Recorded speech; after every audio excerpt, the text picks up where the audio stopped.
Picture this. You're sitting in the break room when someone mentions it's your coworker Sarah's birthday. You turn to her, expecting that familiar smile, maybe some excitement about plans later. Instead, she looks at you with genuine confusion and says, "Oh yeah, I guess it is." Oh. No deflection, no false modesty, just complete indifference. You watch her go back to her coffee like nothing happened, and something about it feels almost unsettling.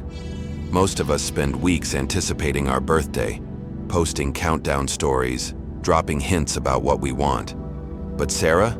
She's treating it like it's a dentist appointment she forgot about. You're not witnessing humility or someone playing hard to get. You're watching someone who has fundamentally rewired their relationship with personal celebration.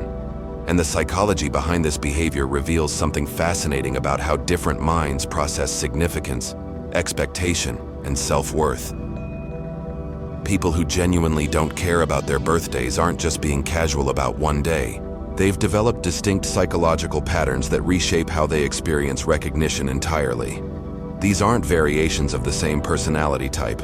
They're three completely different adaptations to life's experiences. Some have learned that expecting celebration leads to pain, so their brains built protective barriers. Others became so mentally overloaded that even personal milestones lost their weight. And a fascinating few developed something psychologists find remarkably healthy: the ability to validate themselves without needing external recognition at all. Each pattern tells a different story about human resilience and our complex relationship with being seen. Let's start with the people who learned the hard way that birthdays hurt. Research on emotional conditioning shows that after experiencing 5 to 7 instances of disappointment around the same event, your brain's prediction system, located in the anterior cingulate cortex, starts treating that event as a potential threat rather than a reward. It's not being pessimistic. It's being accurate based on historical data stored in your hippocampus. Imagine you're 15 years old, sitting in your bedroom at 9 p.m. on your birthday. Your phone hasn't buzzed all day. The 3 friends who promised they'd come over never showed.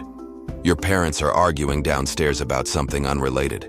You're staring at the birthday cake your mom bought, the generic one from the grocery store, not even your favorite flavor. And something shifts in your chest. Not sadness exactly. Something colder. Your amygdala, the brain's alarm system, is creating a memory marker that says, expecting something good on this date causes pain. Fast forward 15 years, your birthday approaches and you feel nothing. Maybe a slight tightness in your chest that you can't quite name.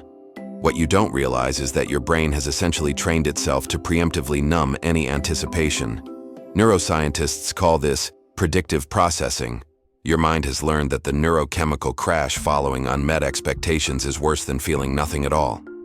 So it chooses nothing, every single time. Then there's the entirely different group. People drowning in cognitive overload. Studies from cognitive psychology labs have found that our working memory can only hold 4 to 7 items at once.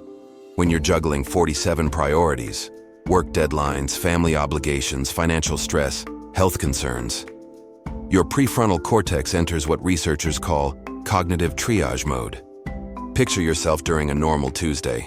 You're responding to an urgent work email while mentally calculating if you can afford your kid's field trip fee, while remembering you need to schedule that dental appointment, while trying to recall if you paid the electric bill.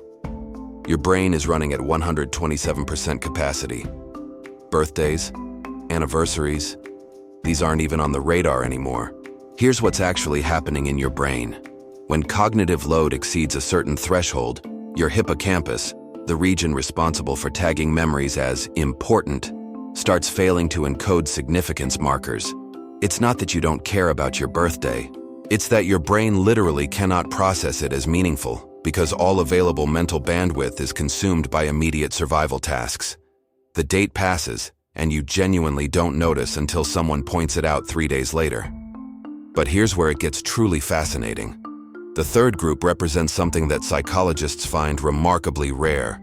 People who've developed what researchers call secure internal validation. These individuals didn't learn to avoid birthdays out of fear or lose track of them due to overload. They simply don't need external celebration to feel valued. Neuroscientists discovered something remarkable about people with strong internal validation systems. When they accomplish something, Whether anyone knows about it or not, their ventral striatum, the brain's reward center, lights up on fMRI scans. Most people need external recognition to trigger dopamine release. These individuals have essentially rewired their neural pathways to produce that same reward chemical internally. Imagine waking up on your birthday with zero expectations of anyone remembering or celebrating. But here's the difference. You're not protecting yourself from disappointment. You're simply content. You make yourself your favorite breakfast, take yourself on a long walk, maybe buy yourself that book you've been wanting, not as consolation prizes, as genuine celebrations. Your anterior cingulate cortex, the brain region that processes social feedback, has become significantly less reactive to external validation over time. You've built an internal system that generates its own sense of worth, operating independently of whether anyone else acknowledges you. What's remarkable is how these patterns extend far beyond birthdays. Watch someone who treats their birthday like nothing special, and you'll notice something consistent. They approach other life milestones the same way. They get promoted at work and barely mention it. They hit a major anniversary and don't post about it. They achieve something significant and quietly move on to the next thing. For those whose brains learned that expectations lead to pain, this becomes a comprehensive defense mechanism. Their minds created what psychologists call an anticipatory anxiety buffer zone around anything that could potentially disappoint them. They've trained themselves to find contentment in ordinary moments rather than waiting for special occasions that historically haven't delivered. And here's what most people miss. These individuals often possess an unusual level of what researchers call affective stability. While others ride the dopamine spike of anticipation followed by the cortisol crash of disappointment, their neurochemistry flatlines, in the best possible way. They maintain a steady baseline of contentment. They don't need the highs of celebration because they've systematically eliminated the lows of letdown. The cognitively overloaded group represents a different adaptation entirely. Their brains haven't built walls. They've simply run out of processing capacity. When you're operating in what neuroscientists call chronic stress mode, your hypothalamic pituitary adrenal axis is constantly activated. This floods your system with cortisol, which literally impairs your hippocampus's ability to form new emotional memories. It's not a conscious choice to ignore your birthday. It's your brain's survival mechanism prioritizing immediate threats over long-term significance. Birthdays, holidays, anniversaries, they all blend into the background because your mental bandwidth is completely consumed by what feels urgent right now.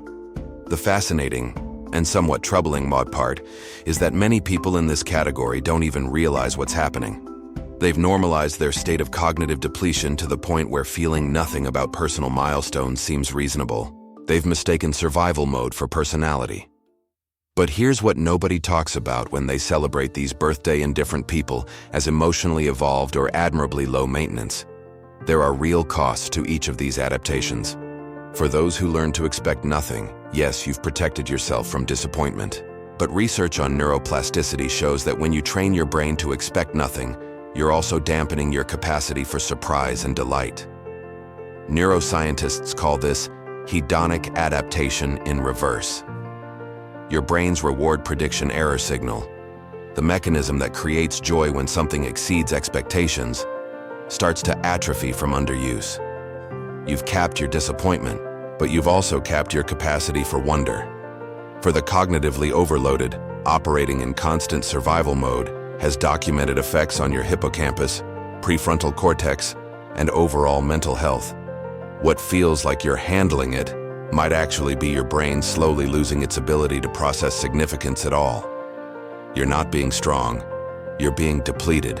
And even for those with beautiful internal validation systems, studies on social bonding show that shared celebration activates mirror neurons and triggers oxytocin release. When you consistently opt out of collective joy, you're missing neurochemical bonding opportunities. Self-sufficiency is powerful, but humans are wired for connection. Sometimes the person who needs nothing from anyone is just lonely in a way they've convinced themselves is strength.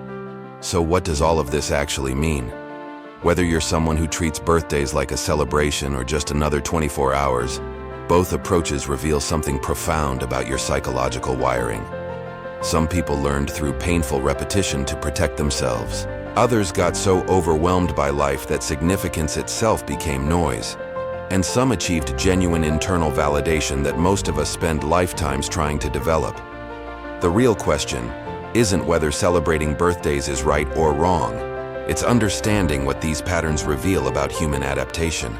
Maybe the person ignoring their birthday has discovered something valuable about not depending on external validation. Or maybe they're protecting old wounds that never quite healed. Maybe they've found emotional maturity that transcends needing recognition. Or maybe they're missing out on genuine human connection because expecting nothing feels safer than risking disappointment. Either way, these patterns extend far beyond one day on the calendar. They shape how you approach achievement, recognition, relationships, and your entire emotional landscape. Understanding them gives you insight not just into others, but into the psychological patterns guiding your own life. So tell me, which type are you? Do you need external celebration to feel valued? Or have you found ways to validate yourself that don't require anyone else's acknowledgement? The answer might reveal more about your brain's adaptation strategies than you realize. If this explains something you've always felt but never understood, subscribe. There's more psychology like this coming. Drop a comment and tell me which pattern resonated most. See you in the next one.